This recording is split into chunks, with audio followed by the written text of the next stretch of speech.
எவனோ தந்தை என்னை அப்பான்னு சொல்லுங்க.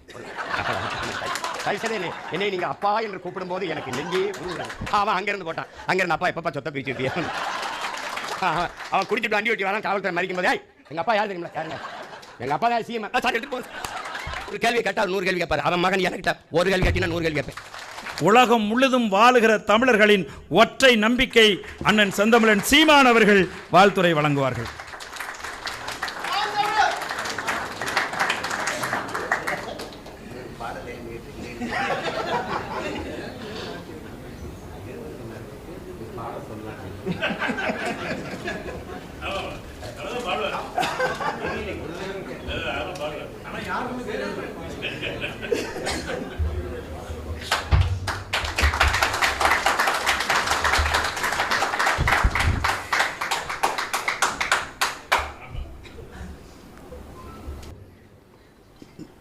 நம் எல்லோரின் பேரன்பிற்கும் பெருமதிப்பிற்கும் உரிய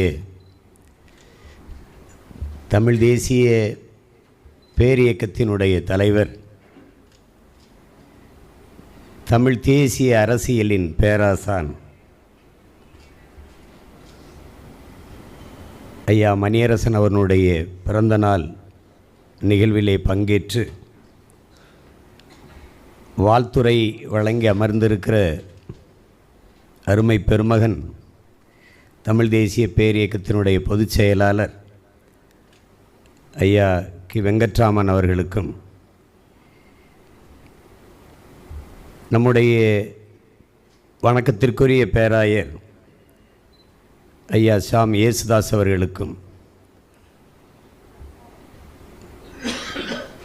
தன்னுடைய பாக்கலால் நம் ஐயாவிற்கு பூக்களை கொண்டு வாழ்த்தியதைப் போல இவ்வளவு சிறப்பாக ஒரு கவி வாழ்த்தை தர முடியும் என்பதை காட்டிய என் அருயிர் இளவல் கவிபாஸ்கர் அவர்களுக்கும்,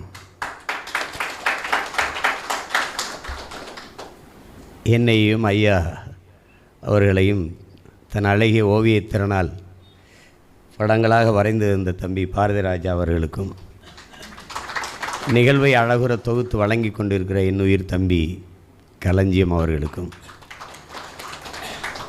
நிகழ்வை ஒருங்கிணைத்து மிக நேர்த்தியாக நடத்தி கொண்டிருக்கிற என் அன்பு இளவல் ராவணா வலையொலியினுடைய நிறுவனர் ஏகலைவன் அவர்களுக்கும், அவரோடு உடனிருந்து உழைக்கிற என் அன்பு தம்பிகள் அனைவருக்கும், அரங்கை நிறைத்தமர்ந்திருக்கிற என் ஆருயிர் சொந்தங்கள் எல்லோருக்கும் என்னுடைய அன்பும் வணக்கமும். எல்லோருக்கும் எல்லா அனுபவங்களும் கிடைக்கப் பெறுவதில்லை. எங்கள் ஐயா வெங்கட்ராமன் அவர்களுக்கு நம்முடைய ஐயா மணியரசன் அவர்களோடு 55 ஆண்டுகால நட்பு உறவு என்று சொல்லிவிட்டார்கள். அவர்கள் இயக்கத்தோழர்கள், ஒரே இயக்கத்திலிருந்து வந்தவர்கள். அவர்களுடைய அனுபவம் வேறு, என்னுடைய அனுபவம் வேறு. தம்பி களஞ்சியமர் சொன்னது மாதிரி எந்த கயிறை பிடிச்சி ஏறி கரையேறலாம் என்று தத்தளித்து கொண்டிருக்கும்போது எல்லாரோடவும் பயணித்தேன் நான். பாரதிய ஜனதாவில் இல்லை, வேறு காங்கிரஸ் அதிமுகவில் இல்லை, மற்றபடி இந்த நாட்டில் எல்லா கட்சியோடவும் போயிட்டேன் நான். அப்புறம் கடைசியாக தமிழ் தேசிய இயக்கங்கள் என்று இருந்த எல்லா கட்சியோடும் இருந்தேன். கடைசியாக தான் தெரியுது ஒரே ஒரு இயக்கம் தான் தமிழ் தேசியத்துக்கென்று இருக்குது, அது தமிழ் தேசிய பேரியக்கம் தான் அப்புறமா தான் தெரிஞ்சது. அது மாதிரி நாங்கள் ஃபிடல் காஸ்ட்ரோ சொன்னது போல் விதைத்தவன் உறங்கினாலும் விதை உறங்காது என்கிறான் அவன். இங்குதான் வரலாற்றிலே விதைத்தவனும் இருக்கிறார், விதையும் இருக்கிறது, உறங்காமல் இருக்கிறது. பல வீரியமிக்க விதைகளை அவர் விதைத்து கொண்டிருக்கிறார், நாங்கள் முளைத்து கொண்டிருக்கிறோம். இங்கு தான் அது நடக்கிறது. அதனால் ஓசோ சொன்னது மாதிரி கைகள் நிறைய விதைகள் எல்லாவற்றையும் விதைத்து கொண்டிருக்கிறேன், எவ்வளவு முளைக்குதோ முளைக்கட்டுங்கிறார். அவர் எல்லா விதைகளையும் விதைத்து கொண்டிருக்கிறோம். நாங்களும் கணக்கில்லாமல் முளைத்து கொண்டு தான் இருக்கிறோம். அவனை என் தம்பி கவிவாசகர் சொன்ன மாதிரி திராவிடர்களும் இந்தியர்களும் மலைத்து கொண்டு தான் இருக்கிறார்கள். என்ன செய்கிறது என்று தெரியவில்லை. சில அனுபவங்கள் அப்போ எல்லார் இயக்கங்களையும் இருந்த அப்போ அது ஐயாவுடைய இயக்கத்திலையும் அப்போ தமிழ் தேசிய பேர் இயக்கமாக அது இல்லை, தமிழ் தேசிய இயக்கமாக இருந்தது. அப்போ நாங்கள் எல்லாம் அந்த இயக்கத்தில் பங்கேற்றோம். உங்களுக்கெல்லாம் சொல்லணும், ஐயா யாருன்னு உங்களுக்கு தெரியணும். இப்போ நான்லாம் இந்த களத்திற்கு வரும்போதே எங்களுக்கெல்லாம் மகிழுந்து வந்துட்டுது. பேருந்தில் பயணம் செய்து போய் கூட்டங்களை மக்களை சந்தித்து கூட்டங்கள் நடத்தியது நான் எல்லாம் ரொம்ப குறைவு. தொடர்வண்டி, விண்ணூர்தி, மகிழுந்து வந்துட்டது. ஆனால் இங்கே இருக்கிற 2 மேதைகள், ஒன்று நம்ம ஐயா, இன்னொன்று பொதுச் செயலாளர் கி வெங்கட்ராமன். எந்த ஊருக்கு போனாலும் பேருந்து தான். நாங்கள்லாம் ஒசூரில் காவிரிக்காக போராட்டம் நடத்துவோம். நான் என் வாகனத்தில் போய் இறங்கிடுவேன். எங்கள் ஐயா அதுக்கப்புறம் பேருந்தில் எனக்கு பகிர்ந்து இருக்கும். அந்த பயணம், அந்த அர்ப்பணிப்பு, அந்த ஈடுபாடெல்லாம் அளப்பெரிய பற்றும் காதலும் இந்த மண்ணின் மீது மக்களின் மீதும் இருந்தால்தான் வரும். தன்னலம் சார்ந்த எவனும் அப்படி உழைக்க மாட்டான். தன்னலவாதி அப்படி இல்லை. அவரோடு பயணத்தை தொடங்கியவர்கள், அவருடைய தம்பி சொன்ன மாதிரி சமகால தோழர்கள்லாம் இப்போ எங்கே இருக்காங்கன்னு தெரியும். எந்த வீட்டில் முறவாசல் செய்கிறாங்கன்னு உங்களுக்கு தெரியும். எனக்கு இன்னும் வியப்பு, சற்றும் தளராது கொண்ட கொள்கையில் சமரசம் இல்லாமல் இருக்கிற போராளி யாருன்னா ஒரே ஆள் எங்கள் ஐயா தான். எனக்கெல்லாம் தற்சோர்வுன்னு ஒன்று வராது. வந்தால் எனக்கு முன்னாடி என் தலைவன் இருப்பான். அதுக்கு முன்னாடி எங்கள் ஐயா இருப்பார். அவரை பார்க்கும்போது எனக்கு சின்ன சின்ன இடங்களில் கருத்தியல் தடுமாற்றம் வருது அப்படின்னா உடனே என் தம்பி அருணபாரதி ஒரு காணொலி அனுப்பிடுவான். காணொலி அதை தட்டினா அதுக்கு பதில் இருக்கும். அது புரியுதா உங்களுக்கு? அறிவுத்தளத்திலையும் நமக்கு தம்பி சொன்னார், கவிபாஸ்கர் பாடினா சங்க இலக்கியங்களிலிருந்து எல்லாத்திலிருந்து சான்று சொல்வார்னு. நமக்கு எல்லாத்தையும் படித்து நம்மளே தெரிஞ்சுக்கிறோன்னா ஆயுள் முடிஞ்சிடும். ஆனால் நம்ம முன்னோர்கள் பகுத்து வகுத்து தொகுத்து வச்சதை சுருக்கி கோடிட்டு இதுதான் செய்தின்னு சொல்கிறதுக்கு ஒரு அறிவு கருவூலம் வேணும்ல. அது இப்போ நம்மோட இருக்குதுன்னா அது எங்கள் ஐயா மணியரசன் அவர் தான். அது ரொம்ப முக்கியம். இது நம்ம களத்தில் 1000 வேலை செஞ்சாலும் கருத்தில் வலுவாக இல்லைன்னா களத்தில் நம்ம வெல்ல முடியாது. கருத்துலையும் நம்ம வலுவாக இருக்கிறோம், களத்திலையும் வலுவாக இருக்கிறோம். அதனால தான் திராவிடன் திணறா, என்ன செய்கிறதுன்னு தெரியல உங்களுக்கு. அதில் உங்களுக்கு என் தம்பி கலைஞர் அவங்க கூட சொல்லலாம், கருவாட்டு சாம்பார் அதெல்லாம் நான் தான் அதை திருப்பி எடுத்துக்கொண்டு பேசுவேன். ஒன்று திராவிடன்னு சொல்லு, இல்லை தமிழ் தேசியம்னு சொல்லு, 2 ஒன்று தானே. நீ ஒன்று சாம்பார்னு சொல்லு, இல்லை கருவாட்டு குழம்புன்னு சொல்லு, 2ஐயும் சேர்த்து கருவாட்டு சாம்பார்னு சொல்லாத அப்படின்னு. அதுக்கப்புறம் ஒரு கூட்டம் வந்துச்சு, திராவிடன் தான் தமிழுக்கும் தமிழருக்கும் அரண், அதுதான் பாதுகாப்புன்னு. அப்போ ஒரு போட்டாங்க, என்ன தெரியுமில்ல, ஏடா நாட்டுக்கோழிக்கு காட்டுப்பூனை காவலுங்கிற. அதோட எந்த பண்டை போட்டாலும் அடிக்கிறாங்க. அவர் 4 அடித்தா இவன் 6 அடிக்கிறான், இவன் 4 அடித்தா அவர் 6 அடிக்கிறாரு. என்னதான் செய்யறதுன்னு பவுலர் யோசிச்சிட்டான். அதுக்கப்புறம் தமிழ் தேசியத்துக்கே திராவிடம் தான் முன்னோடி, திராவிடத்திலிருந்தான் தமிழ் தேசியம் வந்ததுன்னாங்க. என்னதான்டா அவங்க ரொம்ப குழப்புறாங்கன்னு. ஒரே இதுதான், ஒரே திருக்குறளை விட சுருக்கம். திருக்குறளை விட இங்கே பாரு, பாட்டிக்கு பேத்தி பிறந்திருக்கான்னு சொல்லு, பேத்திக்கு பாட்டி பிறந்திருக்கான்னு சொல்லாத போயா அப்படின்னு. அதோட அது முடிஞ்சது. புரியுதா அவங்களுக்கு? அதான் இது 1-2 அனுபவம் இல்லை. அப்புறம் சிறையில் அது என்னால் தான். நான் தான் என்ன சொல்லிட்டேன், ராஜீவ்காந்தியை கொண்டவர் டெரரிஸ்ட்டுங்கிற எங்கள் அண்ணனை தீவிரவாதின்ற. சரி, ராஜீவ்காந்தியை கொண்டுட்டோம், டெரரிஸ்ட்டுங்கிற. தன் நாட்டு இராணுவத்தை அனுப்பி எங்களை லட்சக்கணக்கான மக்களை கொன்று குவிச்சாரான். ஐபிகேப்புன்னு ஒன்று அனுப்பி 26,000 என் இன மக்களை கொன்று குவிச்ச அந்த செயலுக்கு பேர் என்ன? தன் நாட்டு இராணுவத்தை இன்னொரு நாட்டுக்கு அனுப்பி அந்த நாட்டு மக்களை கொன்று குவிச்ச பேர் அது இன்டர்நேஷ்னல் டெரரிசம் இல்லையா? அப்போ அவர் இன்டர்நேஷ்னல் டெரரிஸ்ட் இல்லையான்ட்டேன். உடனே கைது. பேசின என்னை விட்டு கூட இருந்த எங்கள் ஐயா, அண்ணன் குளத்தூர் மணி எல்லாரும் ஒரே ஜெயிலில் கிடக்குறோம். எங்களுக்கு ஜெயிலுக்குள்ளே ஒரு ஜெயில். நாங்கள் சர்வதேச பயங்கரவாதிகள்னால கோயம்புத்தூரில் 45 நாளாக 50 நாளாக போட்டாங்க. அங்கே உள்ள வண்டி வச்சு சிறைக்குள்ளே ஒரு சிறை. அதில் ஒரு பெருமை இன்னும் நினைவு இருக்குது. எங்கள் ஐயா நினைவு இருக்கும். நான் சொன்னேன், அந்த கதவை திறந்து உள்ளே போனவுடனே நம்ம பாட்டை செக்கிழுத்த செம்மல் வாவு சிதம்பரனார் இருந்த சிறை அறை அது. ஆமாம், எங்களுக்காவது ஒரு கழிவறை ஒன்று கட்டி வச்சுருந்தான். அது கழிவறை மாதிரி இருக்கும். ஆனால் நம்ம பாட்டை இருந்த காலத்தில் அது இல்லை, ஓடு தான். ஓடு ஒரு மண் கொடுப்பான். அதான் அதை நினச்சிக்கும் போது இப்போவும் நெஞ்சில் வந்து ரத்தம் கசியும். அப்படிலாம் போராடி பெற்ற சுதந்திரம் கருணாநிதி வீட்டில் அடமானம் வச்சுட்டு போயிட்டாங்களேன்ட்டு நினைக்கும் போது கஷ்டமாக தான் இருக்குது. அதில் அப்போ நாங்கள்லாம் வந்து இப்படி வெளியில் நடைபயிற்சி போயிட்டு செய்தித்தாளை வாங்கிட்டு வரும்போது எங்கள் ஐயா அந்த இடத்துல என்ன சொல்லுவார், நாட்டு விடுதலைக்காக செக்கிழுத்த செம்மல் வாவு சிதம்பரனார் இருந்த அறை. எங்கள் ஐயா நம்ம பாட்டை இந்திய தேசிய விடுதலைக்கு போராடி சிறையில் இருந்தால், நம்ம தமிழ் தேசியத்துக்கு போராடி பக்கத்து அறையில் இருக்கோம், வாங்க பெருமை தான் அப்படின்ட்டு. அப்புறம் போனால் நம்ம பாட்டை இழுத்த செக்கு அங்கே இருக்குது. அதில் ஒரு பலகை இந்த மாதிரி வச்சு எழுதியிருக்குது, வாவு சிதம்பரனார் இவர் செக்கிழுத்த செம்மல், இவர் தமிழ் இலக்கியங்களை இதெல்லாம் பழுதுற கற்றவர்னு எழுதி வச்சுருக்கான். அது அவ்வளவு காலம் ஜெயிலில் பல பேர் சிறைக்கு போயிட்டு வந்திருக்கான். இவர் பழுதுற கற்றாரா, ஏடா தப்பாக படித்தார்னு எழுதி வச்சுருக்கா. அவரை கூப்பிட்டா, ஐயா பழுதற கற்றார்னு எழுதுங்க ஐயா, அவ்வளோ பெரிய கல்வியாளரை பழுதுற கற்றார்னு எழுதி வச்சிருக்கீங்களே. ஆஹா தப்பாயிடுச்சா, மாற்றி எழுதுறோம்னு அந்ததே மாற்றி எழுத வச்ச மகன் நம்ம ஐயா தான். பழுதுற கற்றார்னு எழுதி வச்சிருக்கீங்க ஐயா, நினைவில் இருக்குன்னு நினைக்கிறேன் உங்களுக்கு. அப்புறம் அப்படி அது உங்களுக்கு இப்போ எப்படி சொன்னாலும் ஒரு இதாக இருக்குது. ஏன்னா இந்த உண்மையான தந்தையும் உண்மையான பெரியாரும் நம்மக்கிட்ட இருக்கும்போது, இந்த தந்தைங்கிற சொல்லும் பெரியாருங்கிற சொல்லும் ரொம்ப கவலைப்பட்டு போச்சு. தமிழ்நாட்டில் எப்படி புரட்சிங்கிற சொல்லுக்கு வறட்சி வந்து போச்சோ, வந்தயம்பெல்லாம் புரட்சி போட்டுக்கிறான்ல, வந்தயம்பனவெல்லாம் பேருக்கு பின்னாடி புரட்சின்னு போட்டு அது மாதிரி. ஆனால் தந்தை என்கிற அந்த புனிதமான உறவும் பெரியார் என்கிற பெருமதிப்புமிக்க அந்த சொல்லும் வந்து, பெரியாரை பேணாது ஒழுகிற் பெரியாரால் பேராய் இடும்பை தரும்னு வள்ளுவ பெருமகனார் பாடினார். நான் ஒரு கூட்டம் நடத்த இருக்கிறேன்.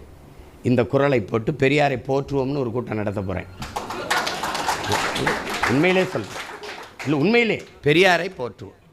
பெரியாரை பேணாது ஒழுகிற் பெரியாரால் பேராய் இடும்பை தரும் மறைமொழி வள்ளுவ பெருமகனார் அப்படின்னு போட்டு கீழே பெரியாரை போற்றுவோம். 1.5 மணி நேரம் பேசுகிறதுக்கு நேரம் கேட்டிருக்கேன். அதில் தெரிஞ்சிடும் யார் பெரியார் இருந்து. அதனால் இன்னையிலிருந்து நான் சொல்கிறேன், இந்த பெரியாருங்கிற வார்த்தையும் தந்தைங்கிற வார்த்தையும் கேவலப்படாமல் தமிழ்நாட்டில் புனிதப்படணும்னா, இன்னையிலிருந்து நம்ம ஐயாவை தந்தை என்றும் தமிழ் தேசிய அரசியலில் தந்தை என்றும் பெரியார் என்றும் நம்ம பேசுகிறோம். அதான் அந்த சொல் வந்து ஏன் கூச்சப்படுறார், அந்த பேரையா எனக்கு சொல்றீங்க அப்படின்னு கூச்சப்படுறாங்க.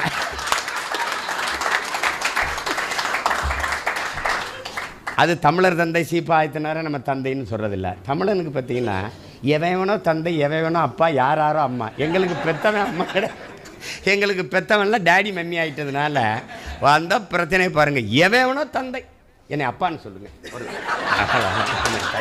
தயவுசெய்து என்னை நீங்கள் அப்பா என்று கூப்பிடும்போது எனக்கு நெஞ்சே உருவுறாங்க. அவன் அங்கேருந்து போட்டான், அங்கேருந்து அப்பா எப்பப்பா சொத்தை பிரித்து வைப்பிய. அவன் குடிச்சிட்டு வண்டி ஓட்டி வரான், காவல்துறை மறிக்கும் போது, ஏய் எங்கள் அப்பா யார் தெரியுமில, யாருங்க எங்கள் அப்பா தான் சிஎம். சாரி எடுத்துகிட்டு போங்க. அதோட கதையை முடிச்சு விட்டான். அப்படி யாரும் அப்பான்னு சொல்லலை. ஒரு உறவை சொல்லி அழைக்கணும்னா உள்ளத்திலிருந்து அன்பின் பாசத்தின் மிகுதியில் அந்த சொல் வரணும். என்ன அப்படி வரணும்ல, அது வர்றதில்ல. சும்மா எல்லாம் என்னை கூப்பிடுன்னு சட்டம் போட்டு சொன்னால் எப்படி சொல்லுவான். அதுதான் அது மாதிரி பயந்தாங்க, ரொம்ப பயந்தாங்க எல்லாம். தமிழ் தேசியம்லாம் ஒரு எப்படி சொல்கிறது, இந்த மாதிரி அரங்கத்துக்குள்ளே தேஞ்சு போகிற ரப்பர் செருப்பு, ஒரு வேஷ்டி, கதர் சட்டை, தோல் பை, இப்படி சுருங்கி கிடந்து செத்து போகும்னு நினச்சாங்க. அது எல்லாம் பேசுகிறோம் தமிழ் தேசியம். இப்போ ஒன்றும் இல்லை. இப்போ எங்கள் ஐயாவுக்கு ஒரு காரை வாங்கி கொடுங்களேன். பார்த்தீங்களா காரில் போகிறத, டேய் தமிழ் தேசியம் பேசுகிறவன்லாம் துண்டறிக்கை கொடுத்துக்கிட்டு நன்கொடை சீட்டு வசூலிச்சுக்கிட்டு பேருந்தில் போய்கிட்டு இந்த சோழனாப்பையோட தெரியணும் தேஞ்ச செருப்பு போட்டு சித்தனும் பிச்சைக்காரனா வந்தவனெல்லாம் அவன் விலை உயர்ந்த கார்களை பங்களாக்கள் கட்டி வாழணும். அப்படி தமிழ் தேசியம்னா அது ஒரு பிச்சைக்கார இயக்கம் அப்படின்னு நினச்சிக்கிட்டு இருந்தான். அவர் நினச்சிக்கிட்டு இருந்தான். அது எப்போவுமே உங்களுக்கு உண்மையிலேயே இந்த நிலத்தில் இருந்திருக்க வேண்டிய அரசியல் என்பது தமிழ் தேசிய அரசியல் தான். அது ஒன்று தான் உண்மை. இந்தியமுங்கிறது கற்பிதம், திராவிடம்ங்கிறதும் கற்பிதம். அது ரெண்டும் கற்பிதம். என் தம்பி சொன்ன மாதிரி மாநில தன்னாட்சிலாம் சும்மா வெறும் சொல்லாட்சியில் தான் இருக்குது. பூரா ஏமாற்று. ஐயா வெங்கட்ராமன் அவர்கள் சொன்ன மாதிரி மாப்போசி அவர்கள்லாம் எல்லாம் பேசி அவங்க ஒரு தடவை நம்ம அண்ணாச்சி சிறப்பில் எந்த அண்ணாச்சின்னு இப்போ நான் சிறம் பாருங்கள். எங்கள் ஐயா சொன்ன மாதிரி ஒட்டு தின்னேன் எதோ சொல்லிட்டாப்புல. நாங்கள் மாப்போசியே பார்த்துட்டோம், சீப்பா ஆதித்தனாரே பார்த்துட்டோம், சீமானா பார்க்க மாட்டோமான்ட்டாப்புல. நீ மாப்போசியை பார்த்துட்ட, சீப்பா ஆதித்தனா பார்த்துருக்க, சீமானையும் மணியரசனையும் பார்க்கல. இல்லை உடனே ஒரு கறி வச்சுருப்பான் ஆர்எஸ்எஸ் கைக்கூலி. இப்போ பிறந்தநாள் ஆர்எஸ்எஸ் கைக்கூலிக்கு தான். நாக்பூரினுடைய சொல்கிறது அது உறுப்பினர். அவங்களுக்கு கடைசி புகலிடம். பெரியார் எப்படி பார்த்துக்கிட்டிங்கன்னா வள்ளுவன் சொல்லுங்கள், திருக்குறள் வள்ளுவன் சொல்லுங்கள், அவன் பார்ப்பன கைக்கூலி. தொல்காப்பின்னு சொல்லுங்கள், அவன் ஒரு ஆரி அடிமை. அவையை சொல்லுங்கள், அழுக்கு முட்டை. 10 நாள் குளிக்காத பாண்டல் சொல்லுது அவை அழுக்கு முட்டை. ஐயோ எதை சொன்னாலும் ஒரு கருத்து. தமிழர்னா பிரிவினைவாதம், ஃபாசிசம், அதெல்லாம் ஆகுமா, அதெல்லாமா. இது திராவிடம் இல்லை என்றால் அரசியல் செய்ய முடியாது, அது செய்ய முடியாது, இது செய்ய முடியாது. திராவிடம் இல்லை என்றால் இங்கே ஒன்றும் இல்லை, பெரியாரை சொல்லாமல் இங்கே அரசியலே இல்லைன்னா. நாங்களும் 15 வருஷமாக பெரியாரையும் சொல்லலை, நீ இந்தியம் சொல்லலை, திராவிடம் சொல்லலை. நீ தடை செய்ய வச்சுப்பட்டு தீவிரவாதின்னு சொன்ன தலைவனாக எடுத்து நீ அந்த புலிக்கொடியை எடுத்து அதையே இந்திய தேர்தல் ஆணையத்தில் போய் பதிவு செஞ்சுக்கிட்டு நீனும் தேர்தலுக்கு ஒரு சின்னத்தை கொடுத்து பார்த்த. நாங்களும் அதை பற்றி மைக்கோ கைக்கோ எதையோ ஒரு பைக்கோ தூக்கிக்கிட்டு நாங்களும் அது தொடப்பக்கிட்ட விளக்கமாக இருந்தாலும் நாங்கள் போகிறதுன்னு தயாராகிட்டோம்ல. எடுத்து சண்டையை போட்டு ஒரே ₹1 ஓட்டு கொடுக்காம தனிச்சு நின்று 36 லட்சம் வாக்கை வாங்கி 3வது பெரிய கட்சியாகி மாநில அங்கீகாரம் பெற்ற கட்சியாக தமிழ் தேசியம் வந்திருக்குன்னா தத்துவம் வலிமையாக இருக்கு. அந்த வலிமையான தத்துவத்தின் தலைமகனாக எங்களுடைய தகப்பன் மணியரசன் இருக்கிறாரு. நீ தர்க்க அறிவிலில் தமிழனை வெல்ல எவனும் முடியாது, எவனாலே முடியாது. அறிஞர் சாக்ரட்டிஸ் சொல்றான், உலகத்தில் ஒருவனுடைய அறிவை நீ கணக்கிடணும்னா நீ எழுப்புகிற கேள்விக்கு அவன் சொல்லுகிற பதிலை வைத்து கணக்கிடாதே. வேற என்ன செய்யறது? நீ எழுப்புகிற கேள்விக்கு பதிலாக ஒரு கேள்வியவே அவன் பதிலாக தந்தான், அதை வச்சு மதிப்பிடுறான்னு. நீ ஒரு கேள்வியை கேட்டா அவர் 100 கேள்வி கேட்பாரு. அவன் மகன் என்கிட்ட ஒரு கேள்வி கேட்டினா 100 கேள்வி கேட்பேன். அது சில உங்களுக்கு இந்தியாவின் அது நீங்கள் எனக்கு மயிலை கொடுக்கணும் சின்னம்மான்னு கேட்டேன். அது நேஷனல் பேர்டு, அது தர முடியாது. தேசிய பறவை எப்படி தர முடியும்? புலி தேசிய விலங்கை எப்படி தர முடியும்? தேசிய மலரை எப்படி கொடுத்த? அப்படினால கதை முடிஞ்சிச்சு, குவைட் ஆகிட்டாப்ல. காலமாட கொடு, உயிர் உள்ள எதையும் தர முடியாது. அப்போ மாயாவதிக்கு எதுக்கு யானையை கொடுத்த? ஃபார்வர்ட் பிளாக் எதுக்கு சிங்கத்தை கொடுத்த? அது அப்போ நடந்துருச்சு. அப்போ நான் பின்னாடி பிறந்ததான் உனக்கு பிரச்சனையா? இப்படி தர்க்கம் போயிட்டு இருக்கேன். அவன் இஸ் ரெவல்யூஷனிஸ்ட்டு பக்கத்தில் இருக்க அதிகாரிகிட்ட சொல்கிறான், இவனை சமாளிக்கிறது கஷ்டம், இஸ் ரெவல்யூஷனிஸ்ட்டுக்கிறான். அவன் கேள்வி ஒன்றா சொல்லிட்டு இருப்பான். அது இந்தியாவுக்கென்று ஒரு ஒரு ஒரு கொடி இருக்கும்போது நீங்கள் எதுக்கு தமிழ்நாட்டுக்கு ஒரு கொடி? தம்பி பாண்டே என்கிட்ட கேள்வி கேட்குறேன். அப்போ இந்தியாவுக்குன்னு தான் ஒரு தேசிய விலங்கு இருக்குல்ல, அப்புறம் தமிழ்நாட்டுக்கு இதுக்கு அம்மையா ஜெயலலிதா ஆடை காட்டு ஆடை, அந்த ஆடை எதுக்கு தேசிய விலங்கு அறிவித்தாங்க? அதையும் அப்போ பேசாமல் இருந்தீங்கன்னா பேசாமல் இருந்துட்டாப்புல. அப்போ ஒரு கேள்விக்கு இன்னொரு கேள்வியவே பதிலாக அடிக்கும்போது அதை வச்சு தான்டா அவன் அறிவை கணக்கிடணுன்றான். அந்த தர்க்க அறிவில் இன்றைக்கி தமிழர்களை, தமிழீழம் தலைமுறையை வெல்ல முடியாமல் திணறான்னா அந்த தத்துவத்தின் தலைமையிடம் இங்கே அமர்ந்திருக்குது. புரியுதா? இது மங்கினி திராவிட மடம் கிடையாது, இது அறிவு குவியல். இது புரியுதா? பேர்லேயும் கலைஞ்சி இருக்கு, எல்லாத்துலேயும் கலைஞ்சி இருக்கு இங்கே. அதனால் தமிழ் தேசிய அரசியல் அது தவழ்கிற குழந்தை, அது தத்து பிள்ளை, அதெல்லாம் ஒன்றும் இல்லை. ஒட்டி பிள்ளைக்கும் வெட்டி பிள்ளைக்கு இப்போவும் நம்மளை கூட்டணியில் கொண்டு சேர்த்து ஒன் ஆஃப் தி பார்ட்டி ஆக்கிறதுக்கு எம்பிட்டு போராடுறான்னு நினைக்கிறீங்க? சரணடைகிறது என்பது இனிமேல் நம்ம பரம்பரையில் கிடையாது. வேணா திராவிடம் இந்தியன் தமிழ் தேசியத்துக்கிட்ட சரணடைஞ்சிக்க, வேணா எங்ககிட்ட சரணடைஞ்சிக்க. எங்கள் முன்னோர்கள் வந்தவன்லாம் போய் நின்னதுனால நீ இப்படி இத்தனை ஆண்டு கழிச்சே அப்பாவும் மயங்களும் இவ்வளவு தெம்பா இருக்கிறனால தான் தமிழில் அரசாணைங்கிற. நீ என்னமா நேத்தான் ஆட்சிக்கு வந்த மாதிரி போடுற? எத்தனை ஆண்டுகள் நீ ஆட்சியில் இருந்துட்டு தமிழில் இப்போதான் அரசாணை வரும்னு ஒரு அரசாணை எப்படி இருக்குது? இதெல்லாம் இப்போ சிறப்பு. நம்ம மட்டும் இல்லைன்னு வச்சுக்கிறோங்க, நீங்கள் எழுதி வைங்க.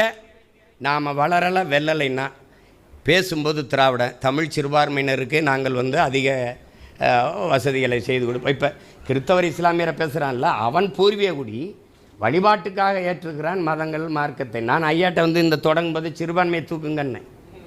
பெரும்பான்மை தேசிய இன மக்கள் உலகத்தில் எந்த மானுடனையும் மதத்தை வச்சு மதிப்பிடுவது இல்லை, மொழி இனத்தை வச்சு தான். எங்கள் ஐயா பொதுச்செயலாளர் பேசும்போது கூட இனம்தான், இன வழியாக தான் தேசியம், மொழி வழியே தேசிய இனங்கள் நிலங்கள், அப்படி தான் உலகம் பூரா. ஐரோப்பா முழுக்க ஒரே மதம். ஏன் அத்தனை நாடு? பாகிஸ்தான் மார்க்கத்துக்காக பிரிஞ்சு போனது. பங்களாதேஷ் என்பது மொழி வழியே தேசிய இனம் நிலம், அவ்வளோதான். இங்கே நான் இஸ்லாத்தை ஏற்றிருக்கிறேன். அவன் அரேபியன், அவன் உருது, அவன் வங்காளி, நான் தமிழன். அதான் என் அடையாளம். அதை புரிஞ்சுக்கணும். இங்கே யார் ராபர்ட் கிளைவன் வாரிசு இல்லை, வந்துட்டு விட்டுட்டு போகல, இல்லை, ஏற்று இருக்கிறோம். இறைமகன் இயேசுவினுடைய போதனை வழிகாட்டுதல் பிடிச்சிருக்குது, நபிகளுடைய வழிகாட்டுதல் பிடிச்சிருக்குது, ஏற்றிருக்கிறோம், அவ்வளவுதான். அவன் சொல்லும்போது சிறுபான்மைன்றான். இன்னும் ஒரு சரியாக 10 ஆண்டுகளில் தமிழ் சிறுபான்மையினர் நீ எழுதலை, நீ எழுதி வச்சுக்க ஒரு தாளில் நடக்கும். அதுக்குள்ளே என்ன பண்ணணும்? நம்ம வென்றணும். இல்லைன்னா சவுகார்பேட்டையில் பார்த்தீங்களா 1000 பேர் போகிறான். எந்த காவல்துறையிட்ட அனுமதி வாங்கினா சொல்லு? இப்போ நான் எங்கள் ஐயாவை நடந்து போயிட்டு அந்த தெருவில் விட்டு நடக்க சும்மா நீ யார் வரவேன்? நாங்கள் 2 பேரும் நடக்கிறோம், அனுமதிக்க மாட்டான். 1000 பேர் அப்படியே ஒரே மட்டமாக நடந்து போகிறான்னா யார் அனுமதி கொடுத்தது? எதுக்காக போகிறான்? என்ன குறிக்கோளுக்கு போகிறான்? எதை வலியுறுத்தி போகிறான்? என்ன கோரிக்கையை முன்னிறுத்தி போகிறான்? இல்லை, நாங்கள் இங்கே இருக்கோம், இன்னும் தெருவாக நடப்பான், நம்மளை எங்கே போவோம்னு தெரியுது. தமிழ் தேசிய அரசியலின் தேவை உருவாகிருச்சு. காவிரியில் தண்ணி தரலையா? கூப்பிடு மணியரசனை, கூப்பிடு சீமானை. அங்கே கச்சத்தீவில் மீனவனை கொண்டு விட்டான மீன் பிடிக்க போகிறதுல கூப்பிடு. ஏன்னா இந்த தேவை உருவாயிடுச்சு. நாங்கள் நம்பி ஏமாந்து செத்து போனோம். திராவிடம் தானே, நாங்கள் திராவிடம் தானே. ஆந்திர காட்டுக்குள்ளே 20 பேரை சுட்டு போடும்போது ஒரு திராவிட என்னையே அப்படி சுட்டுவிட்டான்னு கேட்கலையே. திராவிட ரத்தம் இருந்தால், திராவிட இன உணர்வு இருந்தால் எப்படி சுட்டான்? நாங்கள் மரம் வெட்ட வந்தோம், கூலியாக வந்தானா சுட்டியடா? வெட்டி கட்டை ஏற்றி வித்தி சம்பாரிச்ச முதலாளி மேலே வழக்கு இல்லையடா, சிறைப்படுத்தலடா, ஒருத்தனை கூட கைது பண்ணல. எங்க அப்போ கேட்க நாதி இல்லை. இங்கே இருந்த ஆட்சி திராவிட ஆட்சி, ஒரு கண்டனம் இல்லை, ஒன்றும் இல்லை. நாங்கள் தான் கற்றணும். பயன் என்ன இருக்குது? அத்தனை மீனவன் செத்து விழுந்தான். இந்திய மீனவனை சுடுறான் சிங்களன்னு கூட ஒரு கண்டனம் பக்கத்தில் இருக்க சகோதர மாநிலங்களில் வரலையே. ஈழத்தில் லட்சக்கணக்காக நாம் சாகும்போது எப்படி என் திராவிட சகோதரனை கொள்கிறாய் ஒருத்தனும் குரல் எழுப்பலையே. சும்மா வெட்டியாக ஒரு சொல் திராவிடம்னு சொல்லி கட்டமைச்சு